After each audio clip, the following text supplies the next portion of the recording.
This PowerPoint presentation is on selecting and narrowing your topic. Now, selecting a topic can be a very hard thing to do, but there are three things that you need to keep in mind. One is your audience.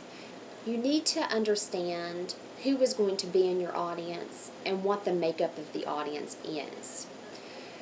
The makeup of the audience can range from age, class, educational background, professional experience, etc. But knowing the makeup, it should allow you to understand a little bit more about what would interest them and what the expectations of your presentation actually are. Now, you have to not only know your audience, but then you have to adapt your topic and your message to your audience.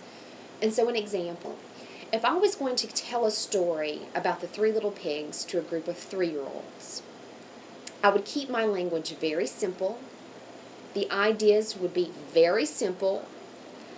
I would shorten the story, and I would try to keep any kind of scary images out of the story, because 3-year-olds can sometimes not be aware of what is fact or fiction. Now, if I take that same story and I tell it to a group of children that is 8, my language can now be a little bit, a little bit more advanced. The story can have a lot of vivid language that would create images that the children could see in their mind. And I could include scary instances about the wolf, because they would be able to understand the difference between fact and fiction. And most likely they would be able to grasp the moral behind the story. So now that you know your audience, you need to think about the occasion behind your presentation. And again, the occasion would give you an idea of the expectations behind your speech. Should it be to inform? Should the purpose be to persuade or to entertain? The occasion oftentimes will let you know what is an acceptable speaking time. In my example here, if you're giving a wedding toast, the purpose is to entertain, but it should be very brief, maybe a minute to a minute and a half at most. But the idea behind the time frame is that you have to understand what you can accomplish in the time that's allotted. So you need to narrow your presentation accordingly. Lastly, you want to think about your own personal interest and experiences. I always like to tell my students that if you're not interested in the topic, most likely your audience is not going to be interested either. And the reason behind this, when you're delivering your presentation, if you lack interest, you tend to lack enthusiasm.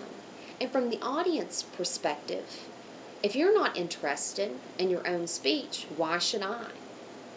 So again, the 3 things to remember when selecting your topic: audience, occasion, and your own interest and experiences. Now you have the perfect topic. The next thing that you'll want to do is formulate your thesis statement. Now your thesis statement should be audience-centered.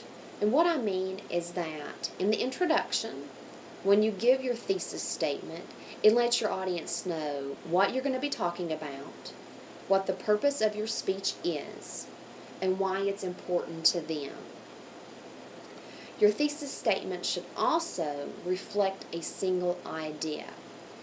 If you give multiple ideas in your thesis statement, your audience oftentimes will become confused because they don't understand exactly what your purpose is or exactly what you want them to take away from the speech.